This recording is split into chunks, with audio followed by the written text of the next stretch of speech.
Hello everyone, welcome back to Pompous Podcast. My name is Oscar, and today is a slightly different video to the videos that I've created and put out before.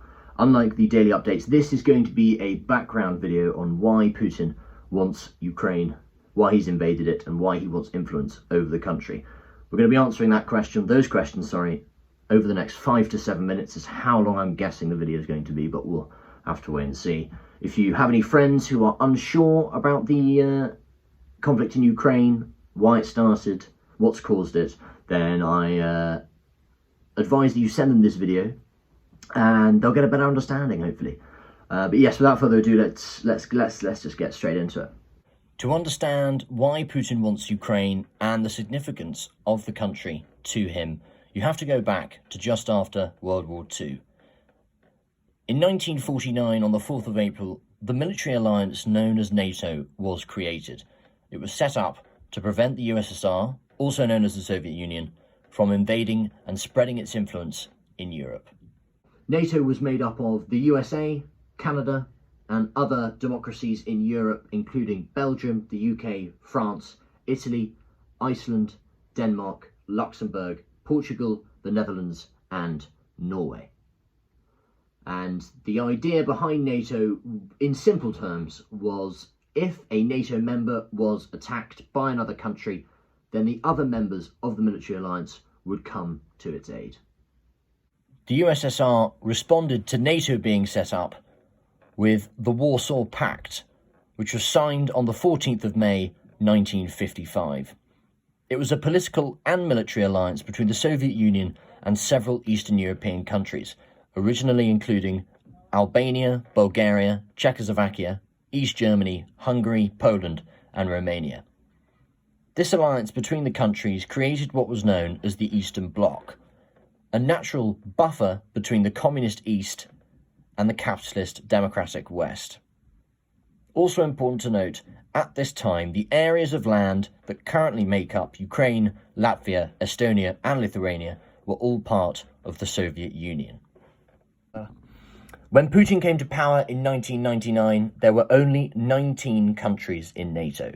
Now there are 30 members of the military alliance.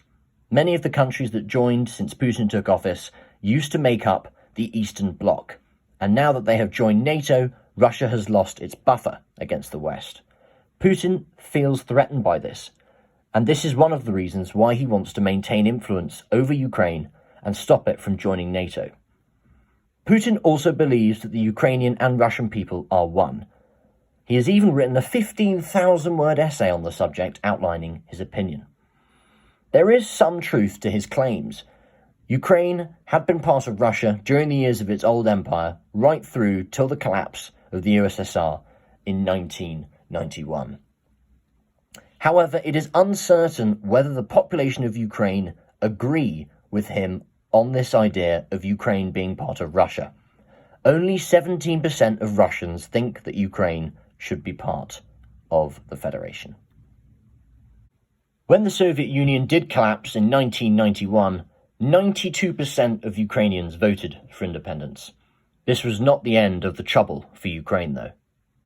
For the next 20 years, the country fought within itself on the question of whether to side with the EU or Vladimir Putin and Russia. In 2013, the Ukrainian government rejected a plan with the EU in favour of closer ties with Putin. This decision was met with mass protests and demonstrations, which then turned into violence and revolution, as later in 2014, the pro-Russian president of Ukraine, Viktor Yanukovych, was impeached by the parliament and fled the country in February. Putin saw this chaos as an opportunity and moved Russian forces into Crimea, in the south of Ukraine, and annexed it by March 2014.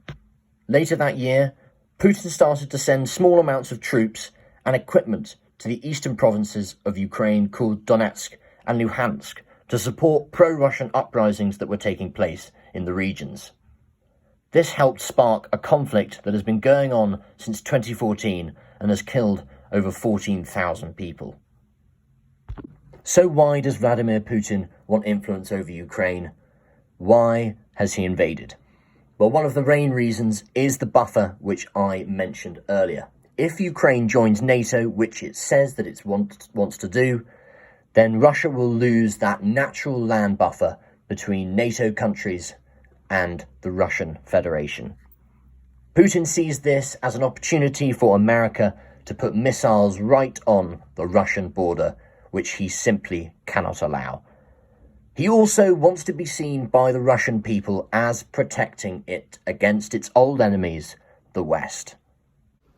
However, arguably, he is a man stuck in the heyday of Soviet Russia, clinging onto power through rigging of elections and the democratic process, and consequently losing a lot of support from the Russian people.